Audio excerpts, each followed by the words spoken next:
بسم الله الرحمن الرحيم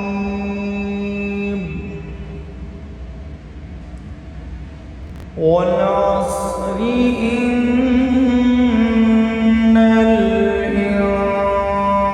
الإنسان لفي خسر إلا الذين آمنوا وعملوا الصالحات وتواصوا بالحق وتواصوا بالصبر. صدق الله.